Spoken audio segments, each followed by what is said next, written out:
Greetings, fellow humans. You know me as Iceman Caesar, and this is what's up in the world today. Up very early on this Remembrance Day 2018 to make sure I get this video done and uploaded and everything before all the ceremonies get started for Remembrance Day. But today's video is going to be dedicated to talking about just everything Remembrance Day. I'm going to talk about some of the veterans that have served in my family that I'm just going to talk about. This Remembrance Day is very special because it's 100. This year, it's 100 years since the guns fell silent to end World War I, which was one of the most, obviously significant and brutal wars of our time. Not that I was alive for that, but I just mean in this kind of our time.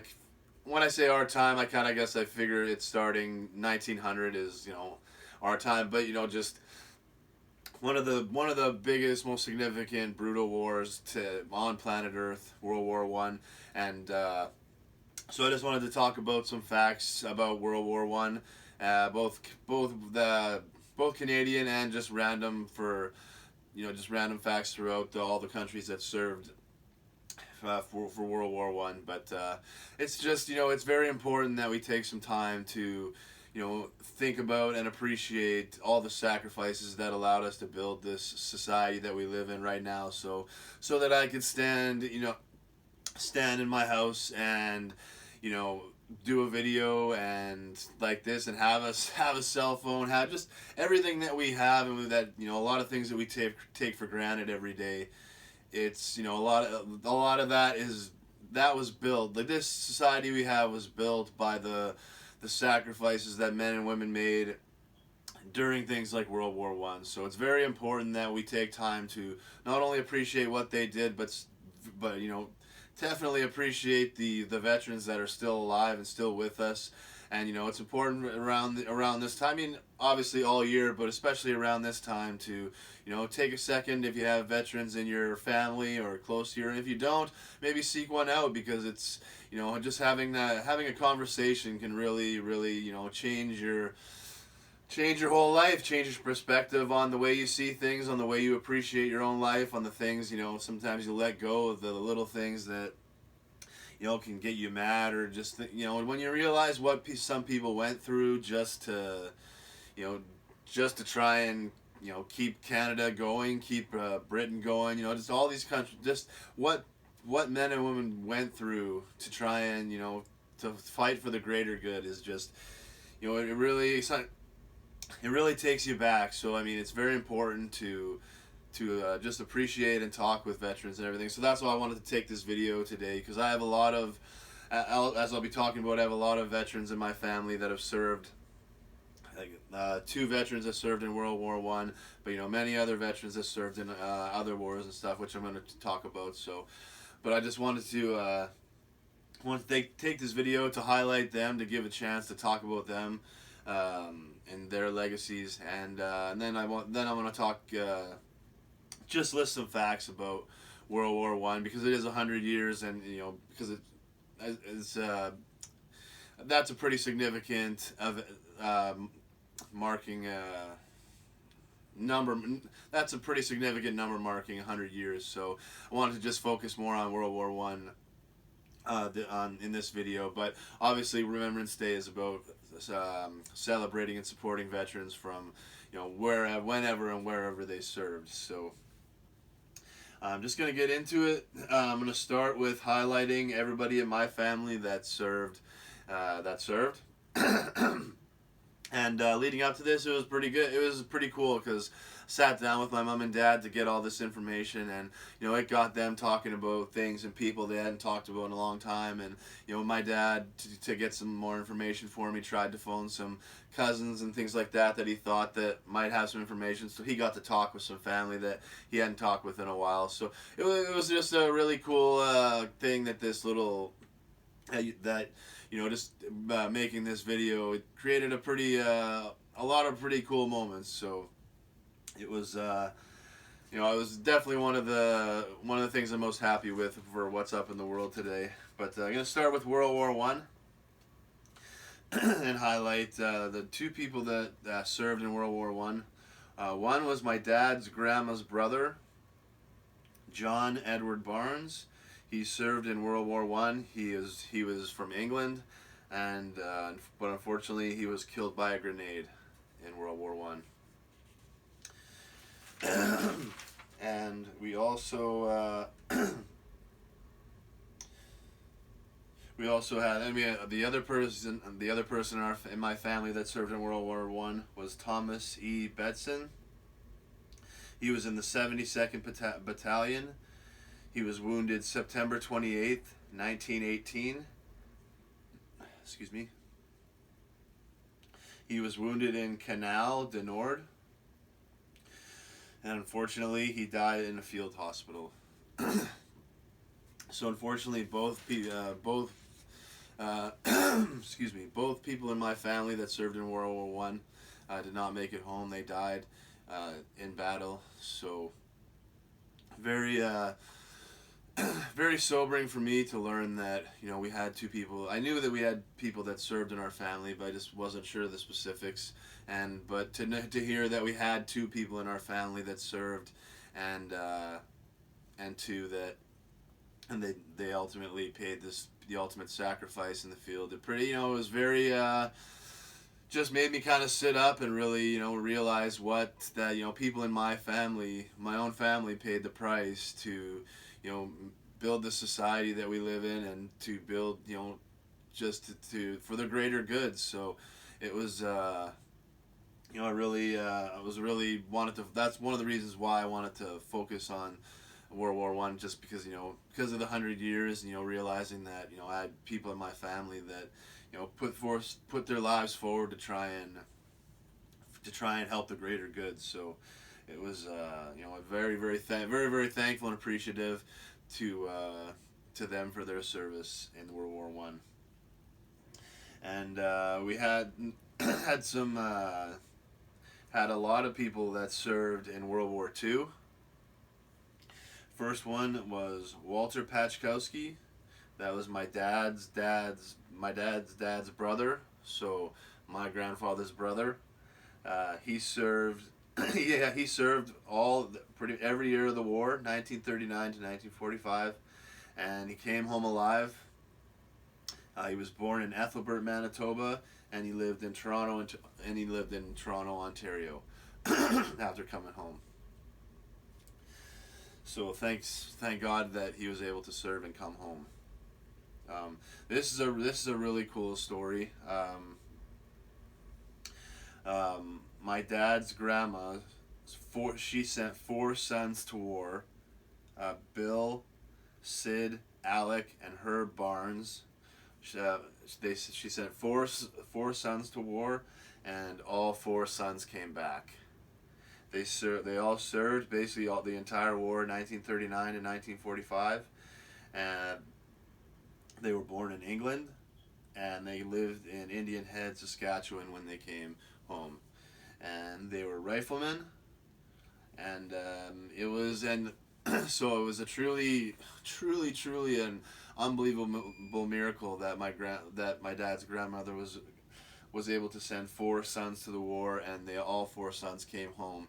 But unfortunately, that was not all. It wasn't all good news, unfortunately, because her husband died of a heart attack while the boys were at war, and just the stress of trying to keep up with the farm and raise the other children, and the stress of having your 4 sons at war, because in those days you were basically waiting for a telegram, I'm coming home, or saying that your son or daughter would not be coming home. So it was a very stressful time, and unfortunately, my great grandfather paid the price. So the boys came home, and unfortunately their father passed away, and so that was very tough. But my great grandmother's friends sent 4 sons to war, and none came back. So they were always very thankful and appreciative of the miracle that they were given, that they were blessed with, to have all 4 come home. So it was a very thankful and appreciative of their service, and I'm very thankful to God and Jesus for the miracle that He gave my family in allowing my great grandmother to send 4 sons to war, and all 4 came home. My dad's told that story my whole life, and I always thought that was a really cool really cool fact that my great grandmother sent 4 sons to war and they all came back. Like how not many people are given that miracle, so we're very thankful and appreciative of that. My dad's aunt Lil, her husband, Tom Betson. It was his dad that served in the war, served in World War II or World War One, excuse me. Tom Betson, he was a rifleman, and he served pretty much the whole war, 1939 to 1945, and he came home alive, and he was living, and they lived in Regina, Saskatchewan when he came home. So very thankful and appreciative for his service and and that he was able to come home alive. My dad's Aunt May, her husband Bob Boa, he was a rifleman and he served basically the whole war, 1939 to 1945, and he came home alive and also lived in Regina, Saskatchewan when they came home. So the fact that a lot of people that served in my family were able to come home is just such a great miracle, and I'm so thankful and appreciative, and my family has been, throughout the years that we've been blessed with the miracle of having our family members come home from service. And then we had my dad's mom's sister's husband, Joe Peters. He served, and he was a rifleman as well. Served basically the whole war from 1939 1945, and he also came home alive. And end up living in Vancouver, British Columbia. So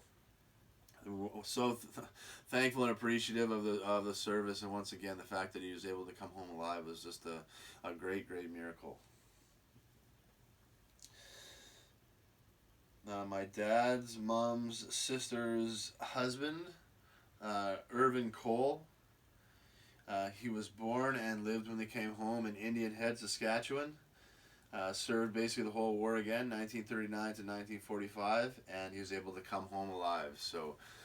I just, repeating it over and over again, but it's worth repeating. Very thankful for and appreciative of his service and for the miracle that he was able to come home alive.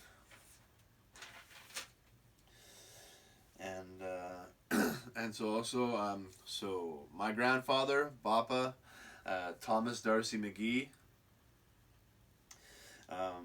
He was a very decorated military veteran, and so he technically didn't serve in World War II. His responsibility was training the pilots to send over. So obviously a very important job, and it wasn't for his lack of wanting to go that he didn't go over and serve in World War II. He tried to go over pretty much every single chance that he could get to push for them to let him go over and to join the actual fight.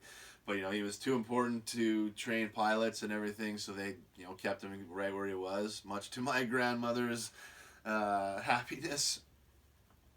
But right before the end of the war, he was assigned. They finally granted his wish, and he was assigned to the Pacific, ready to go. And then they dropped the bombs on Nagasaki and Hiroshima. So, it's that tidbit I thought was pretty crazy, because and he was obviously a great pilot if he was training the ones that were sent over, and I'm sure he could have held his own, but anything can happen when you're in war. So there's a good chance that maybe I may not even be here if the fact that if they don't end the war like that. But obviously ending the war like that was just brutal, just awful devastation for the Japanese people. So it's like that contrast is pretty crazy. Like that if that event hadn't happened, I might not be here.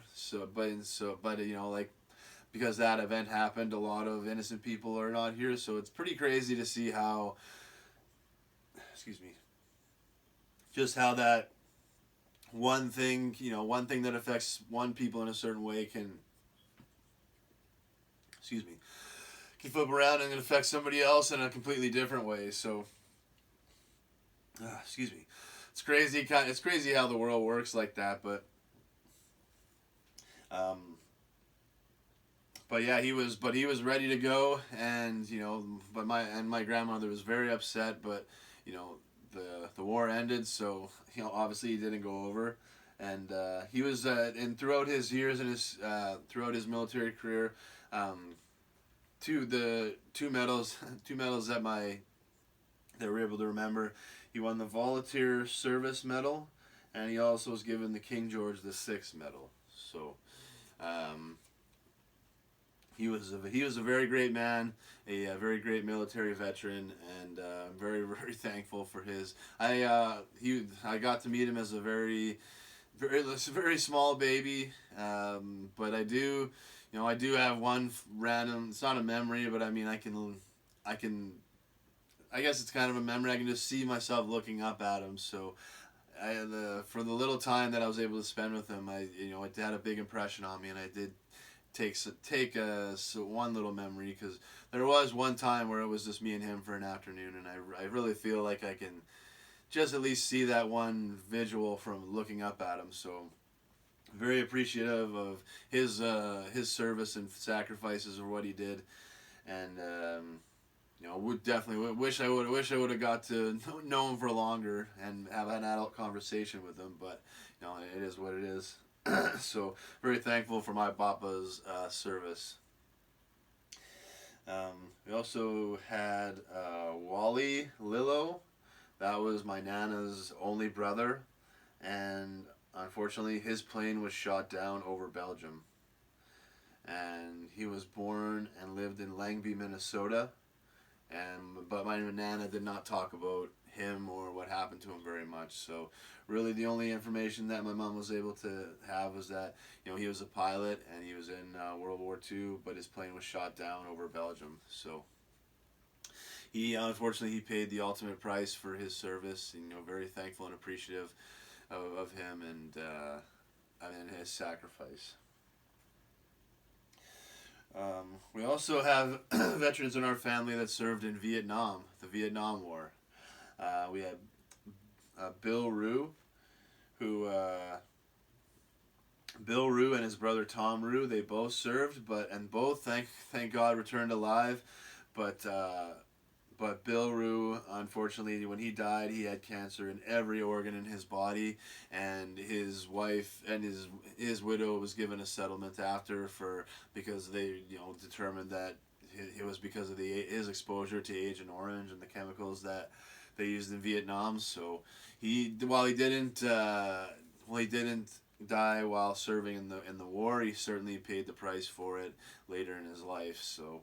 It's one of the cool things about the two brothers was that Bill Rue did the one that had got the cancer. He did 2 tours, but the only way he would agree to do his second tour is if they sent his brother Tom home, and that's what happened. They wanted him so bad that they sent his brother Tom home, and Bill Rue served another tour in Vietnam. So I thought that was a pretty incredible and crazy thing. And as an older brother, I definitely can feel I can definitely put myself in his shoes to why he would choose to say, oh, I'll do it, but you got to send my brother home. And so I thought that was a really really cool little tidbit and story to have for the service. So very thankful and appreciative of their service and sacrifice. And I was talking with my mom. We actually found out we actually had someone in our family that served in the American Civil War. Christian Lillo. He was born in Norway. He was Norwegian, immigrated to the USA, and when he was there, the Civil War. I'm not sure if it was going on or if it happened after, but whenever it happened, he decided that it was his responsibility to take up arms and help his new country. In the fights, so he took up arms for the Northern Army and fought in the Civil War. So I thought that was really cool that we have somebody in our family that fought in the Civil War, fought for the North. So I thought that was really This I never I knew that we had some some veterans for that fought in some of the more American wars, but didn't realize that we had somebody in the Civil War. So I thought that was a very cool thing to learn. And he was actually wounded in the Civil War, but he did survive, and then did survive and lived in Langby, Minnesota. So that was I thought that was a really cool little cool part of our history that I didn't know. So very thankful and appreciative for his sacrifice and service, and sets a good example. Like to you know once when you come, he came to a new country, and was decided to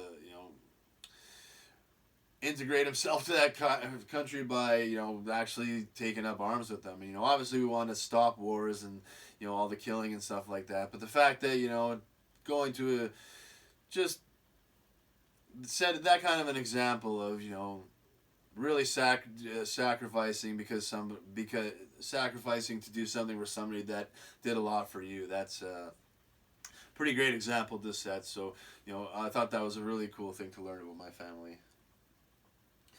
And last but certainly not least, highlighting my mama, Warrant Officer Jean Pachkowski, who had a very amazing career as a military veteran.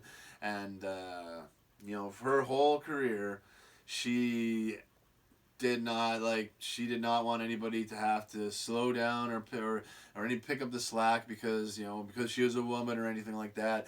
No one ever had to question whether she could do her job or keep up or do her part of it, because she pushed herself to the max, to the limit, gave the military absolutely everything that she had.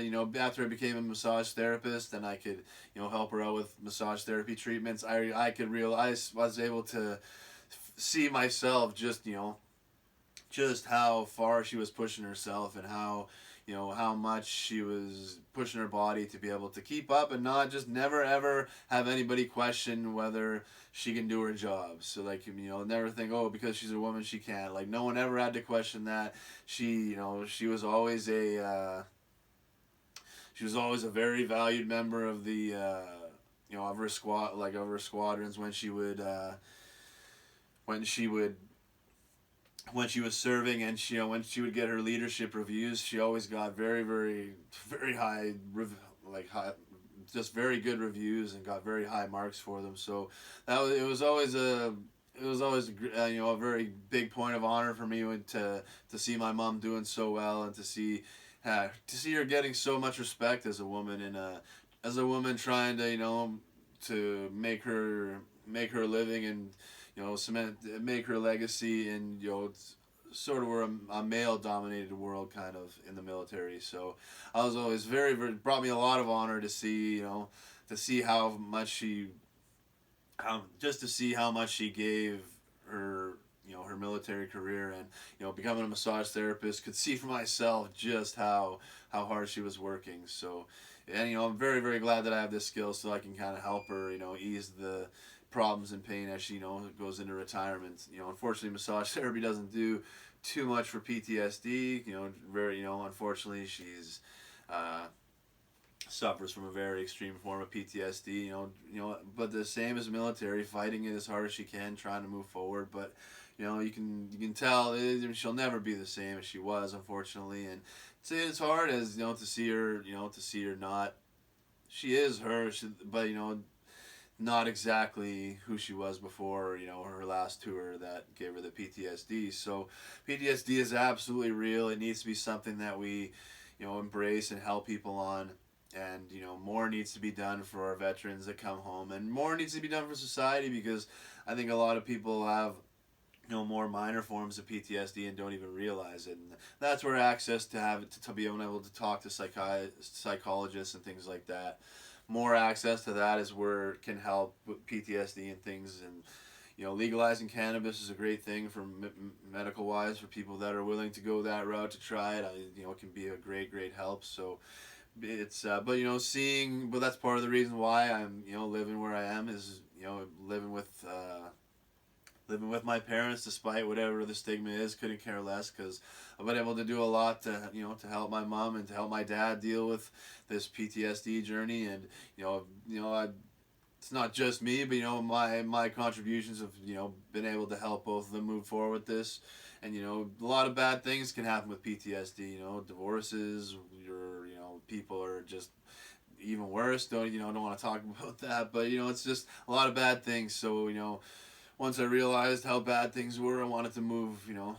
That's one of the reasons why I came back initially and why I've stayed, and to make sure that things are good to go. And they'll never, unfortunately, go back to exactly the way they were. But it's just once again brings me so much honor to see how hard my mom is battling this, and just really seeing the changes and what she goes through, and the struggles and stuff really opens my eyes to just how serious and how bad a thing that PTSD is. So has to be something that we just more help needs to be provided for the veterans suffering with it. I mean, but I think about years think back to where PTSD wasn't even a word in society. It was just suck it up, man. You're home now. Like, what are you doing? Why are you being like this? Like, just get back. It's like one of the biggest things about PTSD is you lose the ability of feeling safe. Like, when you're out and you're doing something and you just want to go home. Like, you just want to go home. When you get home, it's like, you finally just have that relaxing, safe feeling of being at home. That comfort. It's just a significant emotion. But PTSD, when you have PTSD, you lose that feeling of safety. You never have it. So when you want to go, you're out and you're doing things and you don't feel good, you want to go home. But when you get home, when you have PTSD, you don't feel safe. You don't feel that, okay, I'm home. You still feel tense and anxious and scared and angry or whatever, and it's just you never ever are able to relax and just feel that safety. You're always on edge. You're always just feeling like you're not safe and you're in danger, which causes people to act angrily to situations that they wouldn't normally, and it causes people to. It's just causes just a downslope of very negative emotions. So it's it's something that breaks my heart to know that so many veterans had to go through so many years by just told to just suck it up, and just forced to try and be normal when when they're struggling. They need help. So PTSD is a real thing that needs more focus, but at least it has more focus than it did in previous years. But just wanted to talk about that first. But going back in and talking about some of my mom's military career, her first tour of serving was in the Golan Heights, and that was peacekeeping for the UN. I remember that picture, a peacekeeping picture of my mom in the blue UN uniform, and there was a blue background. That picture brought me a lot of honor, and I thought my mom was like, wow, that's, and because we knew about the United Nations in school and stuff like that, and so it brought me a lot of honor, so that part of her service I was always, she. It's always a tough and a struggle anytime you're serving overseas, whatever, even if you're peacekeeping and things like that. But it was always it was a very interesting learning experience. Going out and shorts and stuff and having machine guns pointed in your face, and it's like you can't just walk out like that. So the stories like that from my mom were very interesting and eye opening. So I was always, that part of her service did bring me a lot of honor. And then she served in Camp Mirage in the United Arab Emirates. That was her first tour. And then there was also Kabul for that first tour. She got 2 medals for that. The SWASM.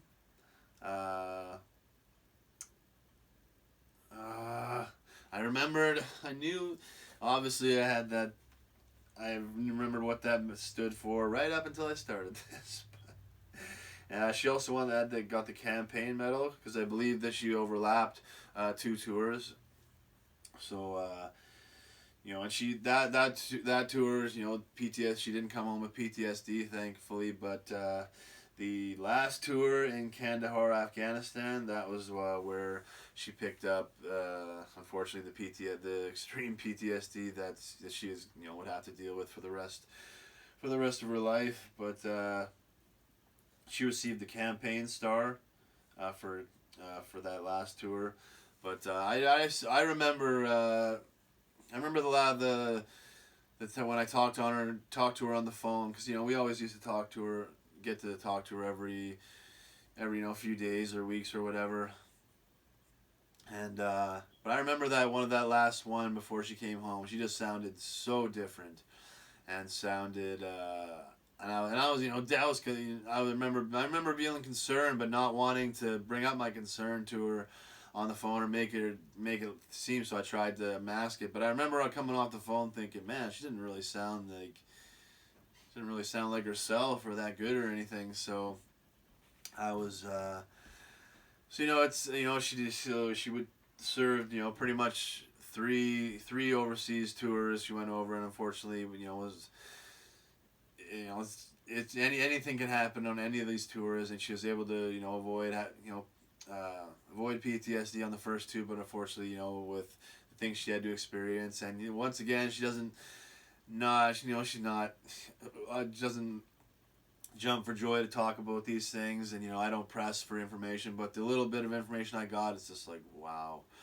And it's pretty it's crazy. You think of your moms have this certain character and certain way of what you're thinking of what they do and but so to hear that some of the things my mom have had to do, and over there it's just like, that's your mother, so it's like, it's a very, very tough thing, but tough for me, like, it doesn't even scratch the surface of what it was for her. So very thankful and appreciative for her sacrifice and her service, and that's one of the reasons why I couldn't care less about what anybody thinks about me. Like, as long as I can help her get as close to normal as I possibly can. And I know, because me and my mom have a special kind of relationship, I can tell her things and talk to her in a way that other people can't. And she's always, being the oldest, she's had a lot more faith in what I say and what I think and things like that. So being here, I've been able to just make sure things don't ever go a certain way. So but I'm very just very thankful and appreciative of what she's done. And being a massage therapist, I could see myself how hard she did push herself to be the absolute best she could be, and make sure that there was never any question to whether she could do what she did. So very thankful and appreciative for her service and her sacrifice, and I just do whatever I can to try and help her and support her and try to move her forward.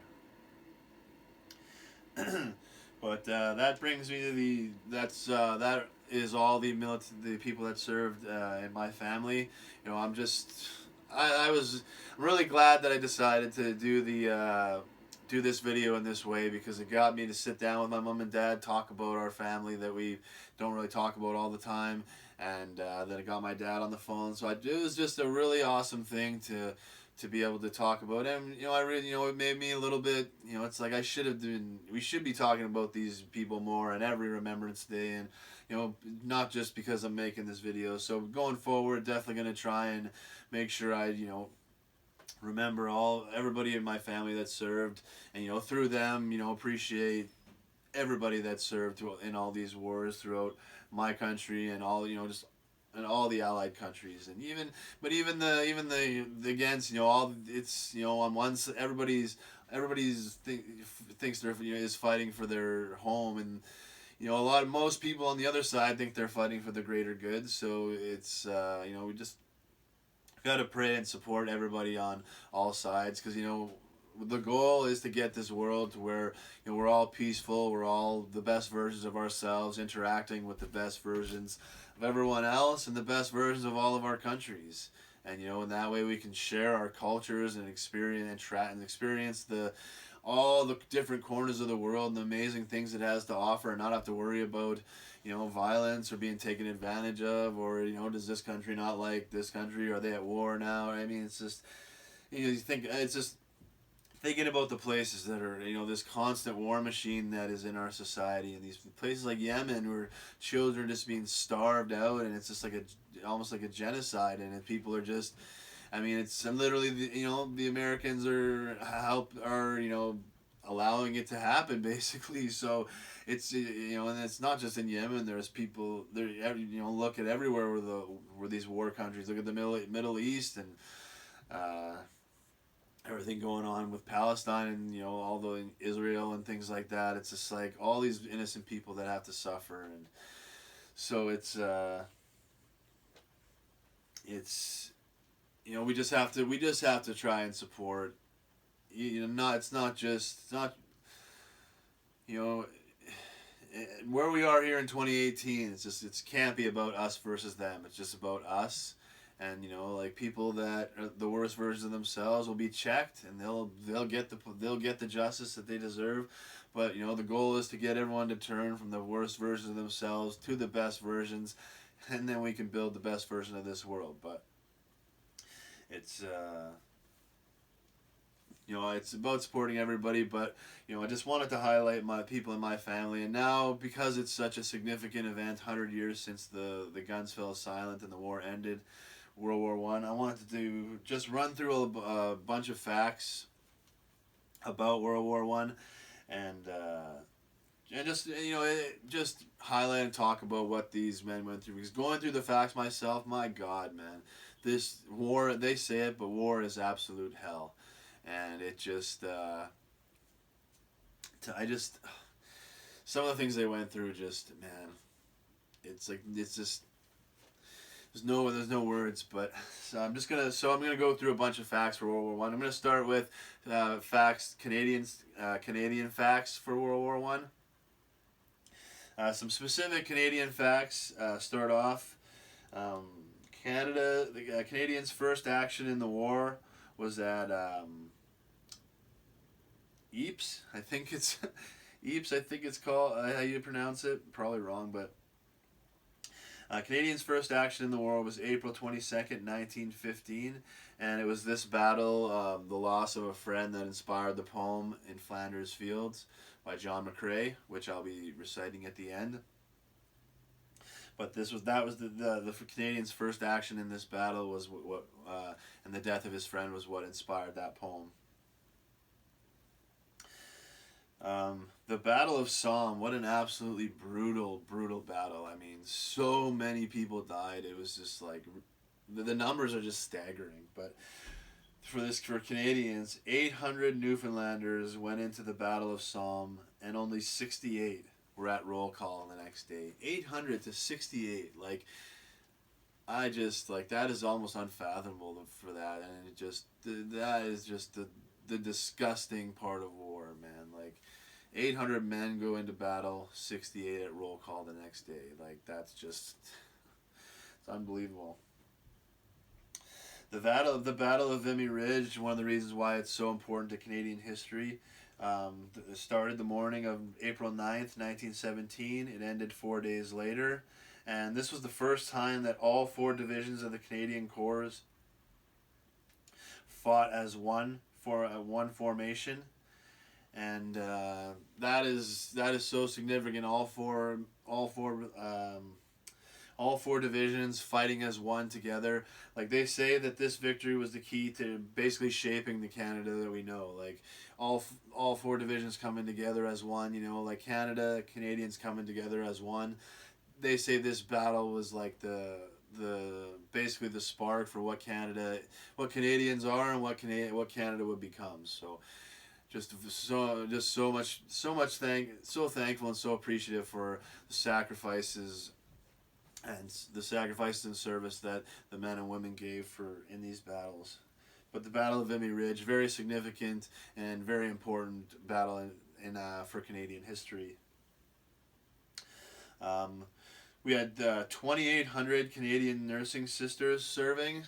which were, with how brutal this war was, with the injuries and the casualties and stuff.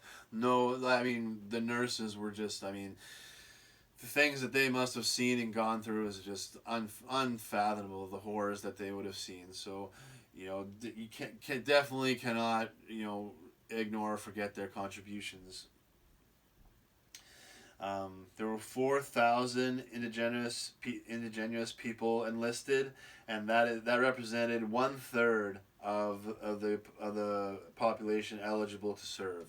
So that's incredible that they were able to step up. That they stepped up, and 4,000, which represented 1/3 of the ones eligible to serve, that stepped up and served. And considering how they were treated, and how things that happened to them around that time, it's like, that just is such a great example for everybody to go by. That just like they know that the greater good for the fight transcends these scumbags that were in control and what they were doing. Like, they needed to do their part, and needed to join this fight. And so and despite how they were treated, I mean, it was hearing about, I think it was more from World War II, but hearing the stories about how the indigenous people would go over and serve, and they sacrifice and serve for the country, and then come home and they're just dirty Indians again. So it's like, that is just disgusting, and I hate that that's part of our history, but it is. There's no erasing it. There's no change it. All we can do is try to be better as people and as a country, and come together and just move forward, and but definitely not forget the past, and make sure that we right the wrongs that were perpetrated, and just to move forward together as a people and as a country, because that was the reality. Basically, they made the ultimate sacrifice for their country, and come home and they're just basically not treated as nothing. And so it's awful, but a very great example, and a lot of honor, from seeing how many stepped up and served despite the environment of the country at the time. 70 Canadians in total were awarded the Victoria Cross, a very significant achievement within the military. All in total, 650,000 plus served in World War I.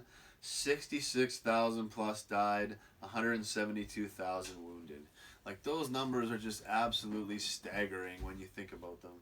Like, 66,000 people perished because of. I mean, you say it's just basically nothing. I mean, war is just so stupid and meaningless. But. Like, those numbers are just staggering. And the armistice was signed November 11th, 1918, and the Treaty of Versailles was signed in 1919. So those were two of the greatest days, because that signified the end of the fighting and the war. So, and the last Canadian specific fact to highlight is the story that I'm glad they've been telling the story a lot, but such a just not, I guess, wrong place, wrong time story. But Private George Price, who was the last person killed in the war, was killed 2 minutes before the end of it.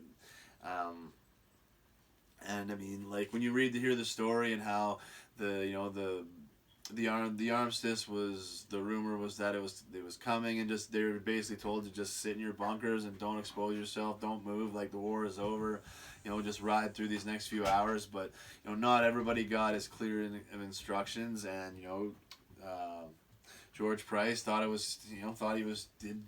what he was supposed to do that day, and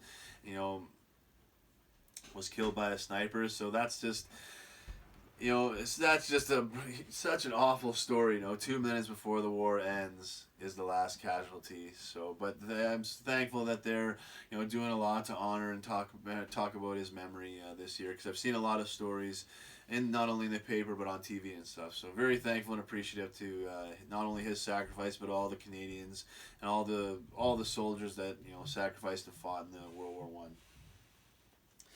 Okay, and so now, from some just general across the board facts about World War One. Journalists actually faced execution during the time of World War One, because the reports were considered to be helping the enemy. So they were a lot of journalists were. It was being a journalist for World War One was a very dangerous job, but very important. Like the stuff that's happened. Excuse me. The stuff that's happening with journalism and journalists all over the world is just disgusting. In the U.S. right now, with the way like the scumbags have Donald Trump basically making the media the enemy, like every evil dictator and empire has ever done. It's like it is just as a intelligent, good societies need media. We need journalists. We need the news to be reported the truth, but the truth, not propaganda, not slanted to a certain way. That's why there's no news I basically watch on TV. The Regina Leader-Post is like one of the only things that's hanging on to actually putting the truth out there. It's like Saskatoon Star Phoenix. Not like night and day, man. Like the some of the stuff that I've seen in the Star Phoenix, it's like, wow, man. How do you guys let this stuff be printed?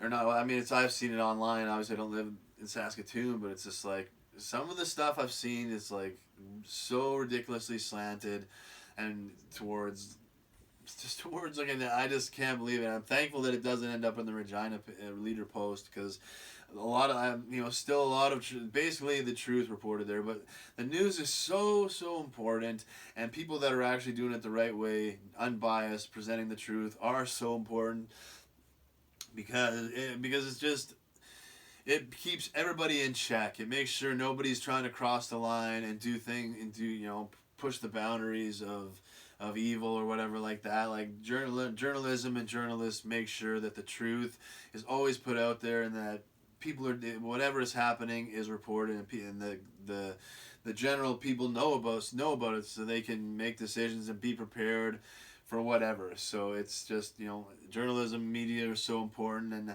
it really bothers me with how a lot of people are buying into this. Yeah, is this journalists or the enemy or whatever? It's just so bad, and really needs to be turned around. And you look at what happened with the Jamal Khashoggi and everything like that. Like, that's a whole another discussion. I don't want to veer off topic with talking about that, but that just, God, that boils my blood, and just disgusts me that this guy, what happened to him, how it went down. He's just trying to get a marriage license, but I'm not getting into that, talk about that. But journalists have not have been facing danger basically through their entire existence. So, I mean, and World War One time was no different than where we're in now. So I ask God and Jesus to send the best, strongest energy of love, safety, good energy, perseverance, pushing forward, because we need the journalists that are actually pushing the truth out there, and we need these newspapers and news stations and stuff to put the truth out there, and recognize when they have propaganda and things slanted the wrong way, and not allow that into the paper, and not allow, because some people can't filter through that and figure it out for themselves. So it's just but it wasn't, it's not a new thing that journalists are in danger for what they're reporting. Another fact: 2 billion letters and 114 million parcels were delivered. So obviously communication was a lot tougher back in World War One. So sending letters were the thing to do, and just of those 2 billion letters, how many had to go undelivered because of how brutal the war was. It's just really really one of the things that opens your eyes to just how big this war was, and how it's not just the people, it's not just the soldiers fighting. The people at home are also fighting a battle as well. So that's crazy. I just thought those numbers were crazy. 2 billion letters and 114 million parcels. Another fact: the shrapnel injuries in World War One were so devastating that the effects of them sparked basically the invention of plastic surgery, because of the shrapnel and how it could just tear away skin like nothing. So these doctors had to figure out ways to help these poor men and women that were had these brutal injuries to try and get some semblance of normal back. So plastic surgery was created. And it's pretty crazy to see the origins of something that's kind of normalized in our society now for cosmetic purposes. But the fact that it was used to help soldiers, try to come back to normal after being injured is like that's a pretty crazy start to the plastic surgery. Another fact: at the start of the war, Britain was actually an economic superpower, but by the end of the war, they almost had a financial meltdown to how ridiculously high of a cost it was. Like, I mean, all those bullets they were firing, all the bombs they were dropping, creating the guns and stuff. It's like cost so much money, and it was like really reading about it, they would never ever be the same again as one of the economic leaders of the, like, they were one of the economic leaders of the world, but these wars just like totally crippled them financially, and really made them take big significant steps back that they've never been able to really step forward from. So this war was not just costly on the casualties part. Obviously, that's really the only part that matters, but it was very costly for the people of the country as well as the country itself. So just shows you just how ridiculous war really is. Another fact: the U.S. It was actually a U.S. Army doctor, Captain Oswald Robertson, who established the first blood bank on the Western Front in 1917. And he used sodium citrate to prevent the blood from becoming unusable. I think they could put it on ice for about 28 days. But just due to the brutality of the war, trying to figure, like, they needed blood to be able to help save the lives of some of these men and women. It's like, guy had to just figure out what a blood bank is and start using it for in the war. So pretty incredible to see something that's pretty normalized in our society, blood banks, how it started by just a desperation on the battlefield to try and help the soldiers. So I thought that was a very interesting fact. And just a little sidebar, make sure you're donating blood as much as you can, because there's so many uses for it and so many people that need it, and it really does help save lives. So definitely donate to your local, give blood at your local blood bank as much as you possibly can. Another fact: the trench system was pretty efficient. 9 of 10 soldiers survived it, but it was also very, very, very brutal. Like the horrors that they would see in the trenches was just brutal. But I mean, a lot of the deaths and casualties didn't actually come in the trenches. It came through the other fighting. But the horrors that some men went through were just like, some men and women, and the things that they saw in that trench warfare was just like, it's just so it just goes back to just how senseless war really is.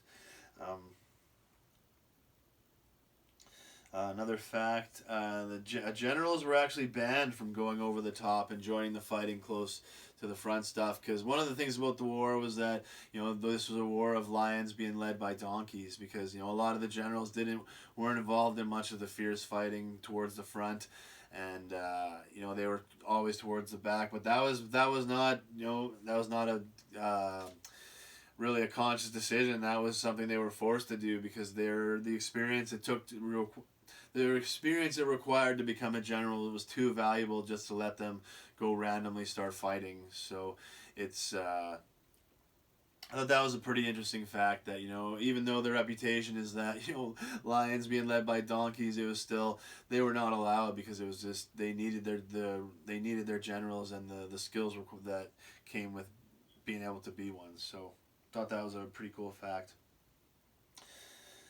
The World War I was where you saw the Red Baron. He very infamous pilot that was stayed a part of mainstream culture for a long time. But flew in World War I, and the Red Baron shot down 80 planes. That was the most in the war. So the Red Baron, German pilot, was a very, his reputation was definitely warranted because 80 planes, not only surviving that long but being able to winning 80 fights like that is just it was crazy. So obviously there's a reason why he had the reputation that he did for so long. There were actually dogs used in World War II serving, and they were used as messengers to get messages to, the front of the lines and things like that. And I just, learning that just breaks your heart to think how many dogs were, killed in the line of duty. So, we can't forget our canine friends. And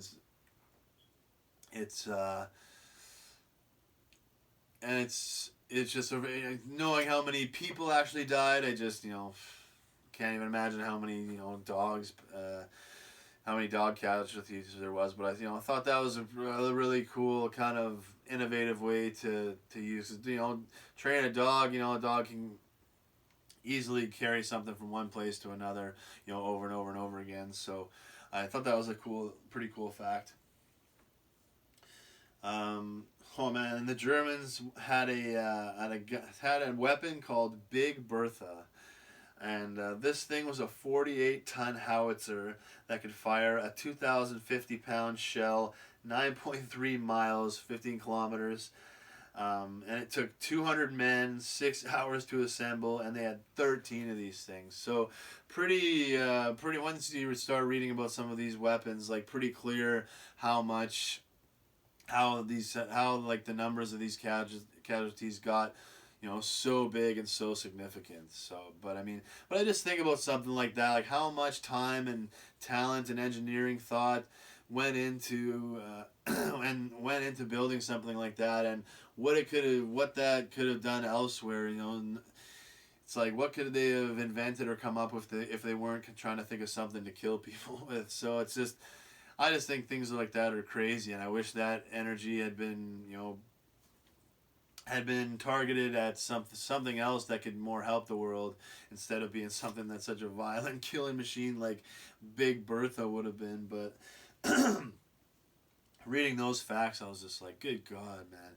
You can really see why the casualty numbers are so high. This quote from French Second Lieutenant Alfred Joubert, probably saying that wrong, apologize, but this quote is very, very eye-opening and sobering. Humanity is mad. It must be mad to do what it is doing. What a massacre. What scenes of horror and carnage. I cannot find words to translate my impressions. Hell cannot be so terrible. Men are mad.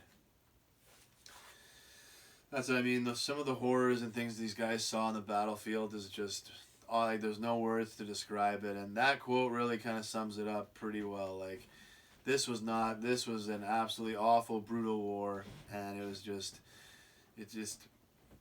we're mad as humans to be able to let ourselves get to this point. So we really need to take these examples and make sure that just it never happens again. But I mean, we gotta just end this war machine that is constantly dominating our society, and that. But this quote is a pretty good one to letting people know exactly why it's so important to do that. Like, I thought that quote. This is a pretty great quote to sum up World War One.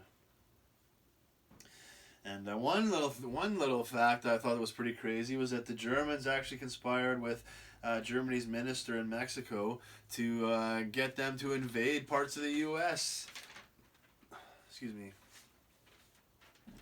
Like, could you imagine if the U.S. had actually, or if like World War One, Mexico had invaded the U.S. and had been brought to the U.S. front like that? Like, that would have been.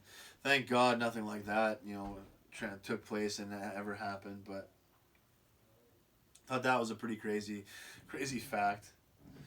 Another fact, I thought this was kind of sums up politicians really well. Woodrow Wilson, he campaigned for president on a campaign of "He kept us out of the war." And 1 month after he was elected, the U.S. declared themselves in the war. So I mean, I guess you could say that they needed to be in the war to to stop the to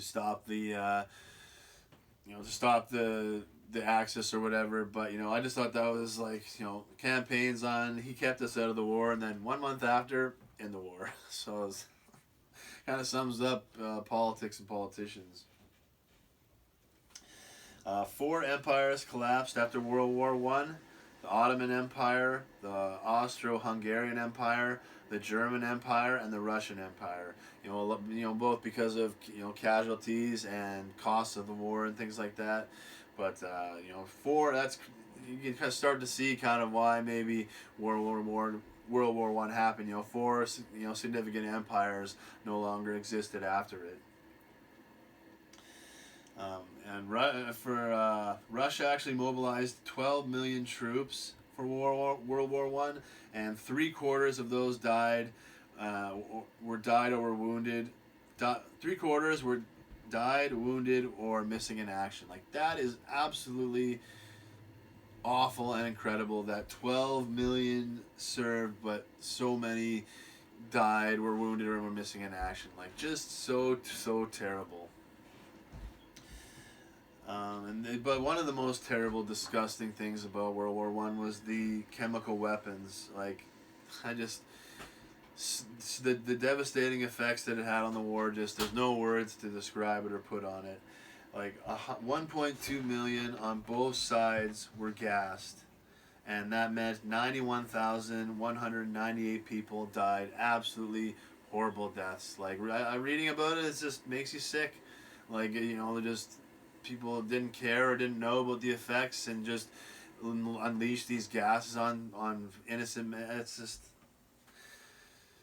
That's why it's so important to never forget and to always support and just always appreciate the sacrifices of what these men and women went through, because it's unfathomable, and there's really no words for it. Actually, France is actually the first to bring it in. They used tear gas. First. The Germans were the first to use chlorine gas, and in total 30 different poisonous gases were released to be used. And it's just, I mean, there's no words. There's no words.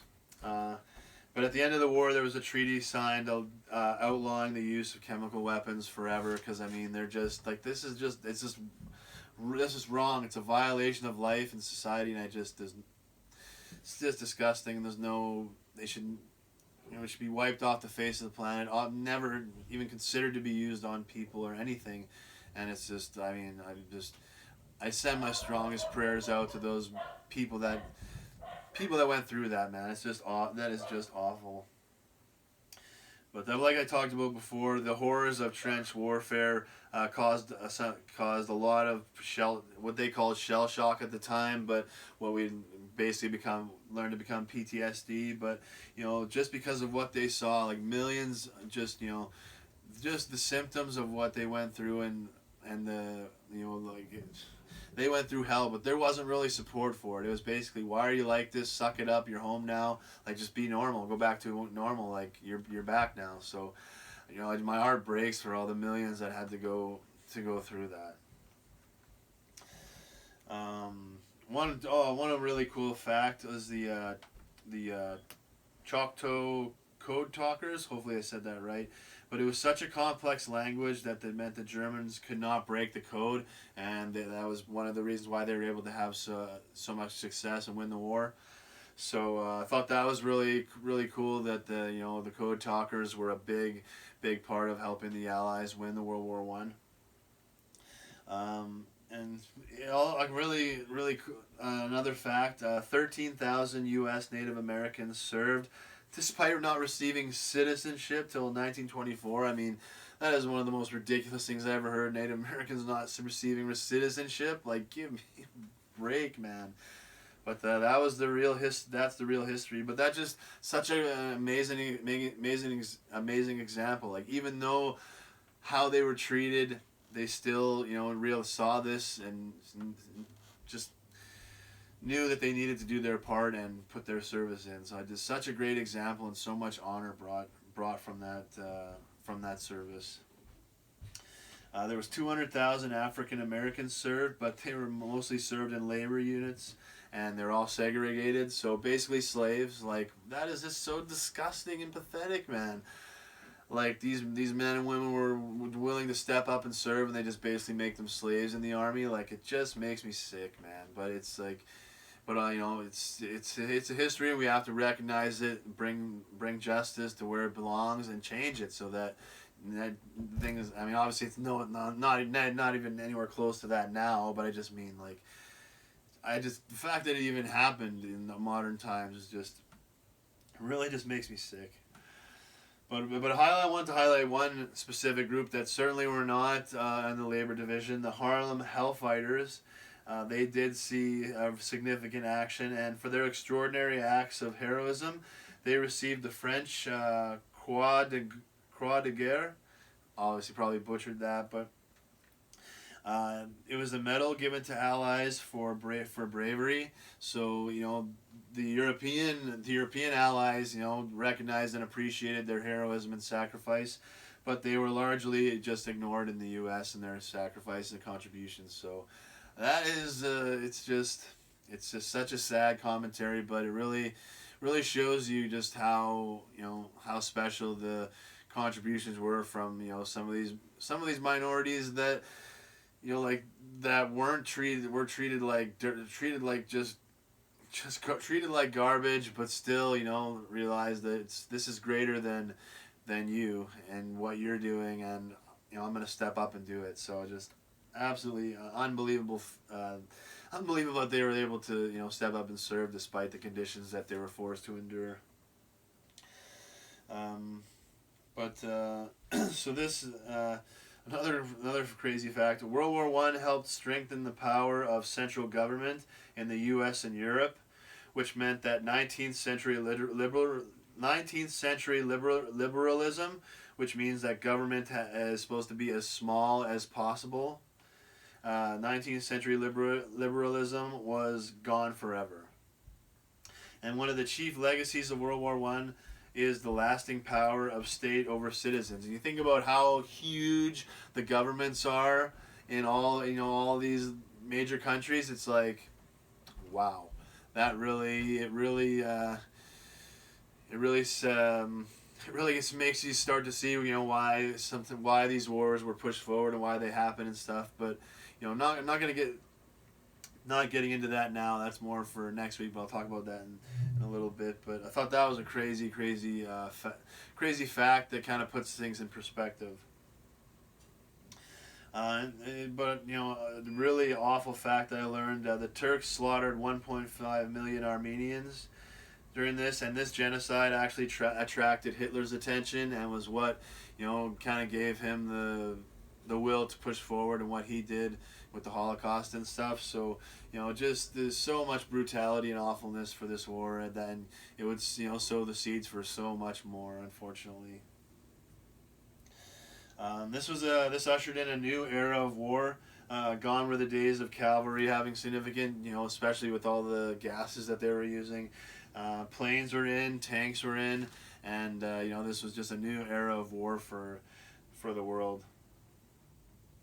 But it actually helped hasten a lot of medical advances because of the brutality of the war and the injuries they were seeing. They had no choice, just out of desperation to help. They had to figure out new ways to help people and new things to do. So it was, and one, I guess something good can come out of all the awfulness. World War I was a catalyst that turned Russia to the USSR. So not a great thing for their country. Coming out of World War I, Finland, Estonia, Latvia, Lithuania, and Poland emerged as independent nations, which is a pretty crazy thing to learn. The collapse of the Ottoman Empire helped the Allies take control of the Middle East. France took control of Syria, and Britain took control of Jordan, Iraq, and Palestine. So once you start breaking down all the facts, it's like you kind of start to see why these wars were pushed forward and why they were why they even happened in the first place.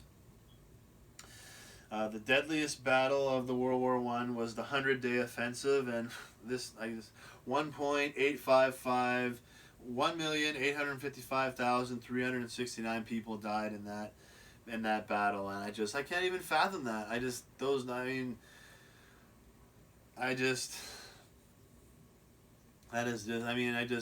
It just makes me send my strongest prayers up to God and Jesus, because that is just, it's embarrassing as a human being that we did that to each other, and it's just, but for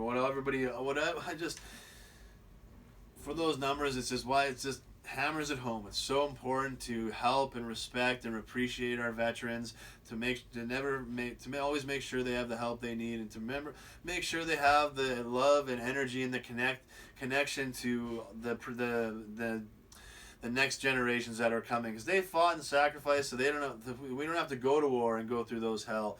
They don't want boys to turn to men through war anymore. They want boys to turn to men through through a good, healthy, happy society, which is certainly possible. That's the way it should be done. But it's just, the thing of 1.8 million people died in that one battle. It's just no words for it. No words. So in closing, just want to, it's 100 years later, and but unfortunately we are seeing some of the same evil and rhetoric being pushed out there and coming back and being welcomed with open arms by some people, and it is just so sad. And it's just but we have to fight it, and we have to change it. These men and women can't have fought and died and suffered so much for nothing. And we have to learn, and we have to make sure that this stuff never comes back. And 2 people in my family specifically gave their lives for this cause, and I'll never stop fighting and try to put the truth and information out there. And it all comes back. It all comes back to Satan and his Illuminati. I don't want to make this video about that. I'm not going to talk about that in this video, but it's just that they're the ones that pushing the negativity and keeping the war machine going, and they're the ones that are trying to get this same evil and rhetoric to be coming back and welcomed. That's why they've attacked the school systems in every single country to try and take money out of the education system, so people aren't intelligent to recognize what they're doing and thinking, so that people become selfish, crafting society, building a society for our parents' generation and slowly taking it away, so that it's impossible for other generations to live in the society that they fought for and that they were given originally. If you look at society, the society that our parents lived, that's the perfect society, really. Paying a nickel, being able to go see a movie and have a meal for under $1, 50 cents for this and that, being able to buy a house for whatever, their generation did it right, but this was slowly taken away from us. And as the other generations came, you weren't able to live like that, and everything changed. But it's like we have to, I don't care if I'm the only one fighting against it, the only one pushing the truth out there. I'll never stop. And it's because of the sacrifices of all the men and women and people in my own family that have given their lives for it. So I'll never stop. But I mean, we have to fight it. We have to continue to just do our part to push the truth out there and to just destroy this evil and rhetoric that comes out, and that that divides us, that brings out hate and starts wars and things like that. So, and I just want to once again hammer home that people need to stop and think and really appreciate the sacrifices of veterans, what they went through, and take the time to watch. I mean, it could be as simple as around Remembrance Day watching a war movie. Like, watch a World War One documentary, watch a World War Two documentary, and no, you're not going to be entertained like you are watching a TV show or sports or something like that. But that's not the point. The point is for you to specifically to go, you know what? Even though maybe I don't necessarily want to do this, I'm going to take time, 2 hours out of my day, out of my year, out of my life, and I'm going to watch this documentary, because you can learn a lot about how to live. Like things that bothered you. You can you watch a documentary about a war and what these men and women went through and what they fought for and what they died for, and the injuries that they've had to live with and the things that happen. It's like you have a different appreciation.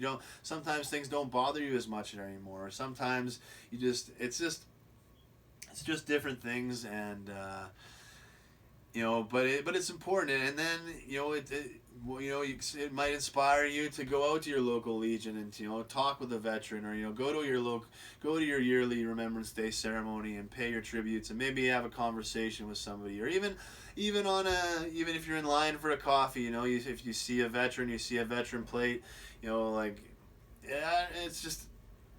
There's lots of things you can do, but it's just really important to stop and think and appreciate the sacrifice of what our veterans went through. So not only so that we can honor them, but so that make sure that they didn't fight and die and sacrifice for nothing. That the world that they fought for is built, the best version of this world is built, so we can all be the best versions of ourselves. And that's what it's so important to do that. And you see that when you stop and think about it, like the John Edward Barnes that was killed by a grenade. Walking outside, I just stop and thought for a second, stopped where I was and thought about if a grenade rolled up to me, like what would I do? What would my thought? And that was a reality for somebody in my own family. So it was and the fact that I'm able to grow up in a place that I don't ever have to worry about a grenade rolling up to me. But there's a lot of people that don't have that luxury. They do live in places where they have to worry. And nowadays it's not grenades rolling up to you, it's endless bombs being dropped by drones, and not being able to get food and access to food and water and even shelter, like just constantly being bombed and shot at. And it's like, that's why it's so important to open our arms and embrace and welcome refugees and things like that, because it's like, and it's so easy to sit here in this amazing society, in our comfortable society that's been built for us, sit there and say, oh, go back to your own country, just go back, just take care of your own, like this is our country, just go back to your own country.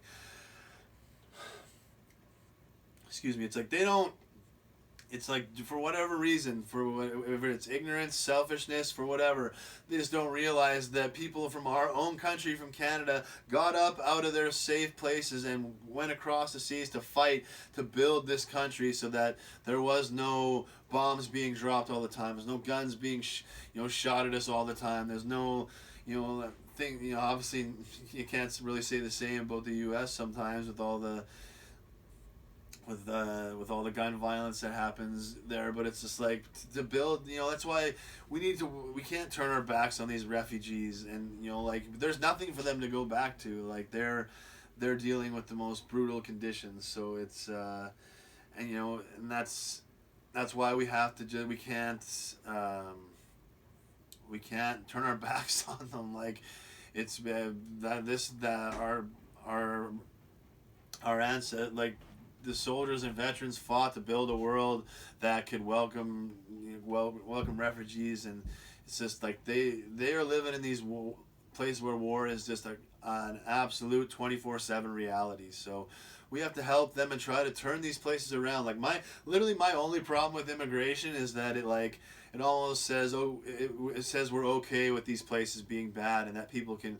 I don't want people to have to leave their own countries. I want people to, if they want to move, it's because they choose and they want to experience a different country or culture, not because they have to, because their home is being destroyed and they don't have peace and they don't have anything. So like that's my only problem with immigration is that I just don't want people to have to run from their country. So it's like I want to open our arms and welcome people that need help, and help people to get back on their feet. But at the same time, I don't want to start wars and fight. But it's like I want these places, all these countries, to turn around and not be places that people have to run from, not be places that are just always just violence and war and torn. So that's why it's important for us to keep moving forward, and to not just not allow the worst versions of ourselves to come out, where we're denying refugees and we don't want to help people, and we're allowing this war machine to keep going. We gotta recognize the sacrifices and contributions and turn it around and make sure it doesn't happen anymore. So before I finish out, I just want to highlight some specific people that I know personally that have put in military service. Brother Tony Dagenet, we've known through one of friends of my parents, become basically a member of the part of the family. Food truck Trevor Stoddard, another friend of my parents that's basically become family. They always bring. The boys always come through for Rider games and bring their families and stuff. Had tons of great times and memories. So very thankful and appreciative. My buddy Ryan Smale, he currently serves. To my childhood, Mr. Scott, one of the friends of my parents, but I was friends with his kids, Dan, David, and Julie. Very appreciative of Mr. Scott. My friend Ray Mackenzie's mom, Mrs. Mackenzie, very appreciative of her. My buddy's little brother, Jonathan Frederick, and also his dad served, the big John Frederick. So,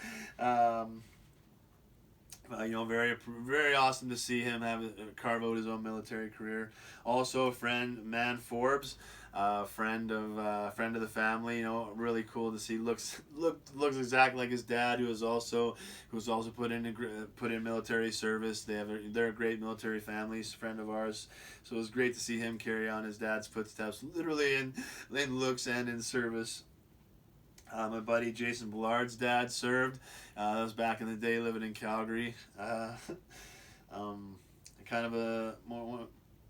buddy Josh, his mom and dad, Mr. and Mrs. Caldwell, both served. So very appreciative of them. His mom has unfortunately passed away since then. So much love and respect to Mrs. Caldwell. And unfortunately, another friend that I knew back in the day, Adam White, he served in Afghanistan and came home, but unfortunately passed away. So we definitely send strongest prayers out for Adam's soul and for his family. Hopefully I didn't. I think I tried to go through and get everybody, but if I missed anybody, blame the head, not the heart. But it's just I was so appreciative and got so much love and respect for everybody that served. But I want for the people that I know personally, it's just it brings me a lot of honor, and it's very sobering, and I just I have a lot of respect and a lot of love for their contributions. So in closing, I just want to finish with reciting the poem "In Flanders Fields." It's one of the most significant things to come out of World War I, and so I'm gonna take off the shades to do this one, just to finish off, just to kind of show the respect. But okay, in Flanders Field. In Flanders fields the poppies blow, between the crosses row on row, that mark our place, and in the sky the larks still bravely singing fly, scarce heard amid the guns below. We are the dead, short days ago. We lived, felt dawn, saw sunset glow, loved and were loved, and now we lie in Flanders fields. Take up our quarrel with the foe, to you from failing hands we throw. The torch be yours to hold high. If ye break faith with us who die, we shall not sleep, though poppies grow in Flanders fields. So that brings me to the end. I just want to send my strongest prayers of love, peace, strength, good energy, healing, knowledge, wisdom, courage, perseverance, just all the best, strongest energy I can to all the veterans that have ever served, their souls, their families, the ones currently serving, just everybody, and just everybody around the world, that because that's who the soldiers were fighting for. And it's just want to just give everybody the energy to just to be the best versions of ourselves, and to help everybody be the best versions of to help this world be the best version of it. So that's going to bring me to the end. I just wanted to take this time to focus on the veterans, their sacrifices, and everything they've done for us. And because of this significant event of 100 years since the end of World War I, wanted to focus on that a little bit more. But it was awesome being able to talk about my family and their service. And I was very happy to be able to talk about the war today. So I'm just a civilian, but as good as I can, I just want to offer up a salute to all of our military veterans that have served past, present, and future. So I thank you so much for your service, and on this Remembrance Day, we're very, very thankful, and we will not just on Remembrance Day, but every day going forward. So we thank you very much. We thank you so much for your service and sacrifice, and we'll see you very soon down the road. Much love, and God bless. Peace.